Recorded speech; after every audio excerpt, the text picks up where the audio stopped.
Breaking చూస్తున్నాం. లోక్సభ ఎన్నికల నేపథ్యంలో ఈ రోజు సాయంత్రం చేవెళ్లలో బీఆర్ఎస్ బహిరంగ సభ నిర్వహించనుంది. ఈ సభకు బీఆర్ఎస్ అధ్యక్షుడు కేసీఆర్ హాజరు కానున్నారు. ఇప్పటికే సభ నిర్వహణ ఏర్పాట్లు పూర్తయ్యాయి. పెద్ద ఎత్తున జనసమీకరణ చేసే పనిలో నేతలు నిమగ్నమయ్యారు. ఇటీవల కాంగ్రెస్ పై తీవ్ర వ్యాఖ్యలు చేసిన కేసీఆర్ చేవెళ్ల సభలో ఎలాంటి వ్యాఖ్యలు చేయబోతున్నారు అనే ఉత్కంఠ నెలకొంది.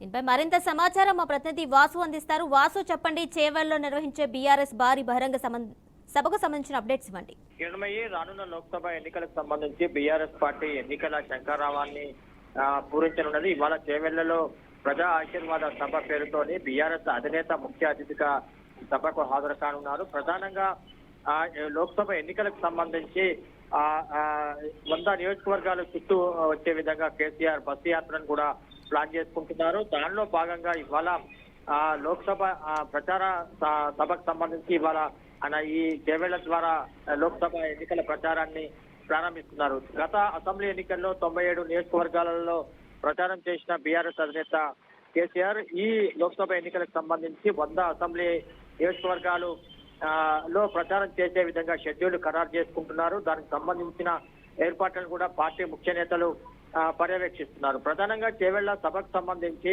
ఇప్పటికే ఏర్పాట్లన్నీ కూడా పూర్తయ్యాయి. చేవెళ్ల పార్లమెంటరీ నియోజకవర్గ పరిధిలోని 7 అసెంబ్లీ నియోజకవర్గాల నుంచి ప్రజల్ని సమీకరించే విధంగా పార్టీ నేతలకి కేసీఆర్ ఆదేశాలు జారీ చేశారు. మాజీ మంత్రి సబితా ఇంద్రారెడ్డి ఈ ఏర్పాట్లకు సంబంధించి ఆమె ఎప్పటికప్పుడు పర్యవేక్షిస్తుంది. అట్లాగే చేవెళ్ల ఎమ్మెల్యే కాళ యాదయ్య కూడా క్రియాశీలకంగా వ్యవహరిస్తున్నారు. ఆయన కూడా జన సమీకరణ కావచ్చు, సభ ఏర్పాట్లకు కావచ్చు, ఇవన్నీ కూడా ఆయన యాక్టివ్ గా ఈ సభకు సంబంధించిన పనుల్లో ఆయన కూడా నిమగ్నమయ్యారు. మొత్తానికి ఇవాళ సాయంత్రం 5 గంటలకు టీఆర్ఎస్ అధినేత కేసీఆర్ ఈ ఎన్నికల శంఖారావాన్ని పూరిస్తున్నారు. ఆయన ప్రధానంగా కాంగ్రెస్ పార్టీ పైన అట్లాగే సీఎం రేవంత్ రెడ్డి పైన ఆరోపణలు చేసే అవకాశం ఉంది. గత సూర్యాపేట సభలో గాని అట్లాగే కరీంనగర్ సభలో పెద్ద ఎత్తున కాంగ్రెస్ ప్రభుత్వం మీద విమర్శలు గుప్పించిన కేసీఆర్ ఈ సభలో కూడా అదే స్థాయిలో విమర్శలను చేసే అవకాశం ఉంది. ఇటు కాంగ్రెస్ ప్రభుత్వం 100 రోజుల్లో ఇచ్చిన హామీలు నెరవేర్చాలని చెప్పి డిమాండ్ చేసే అవకాశం ఉంది.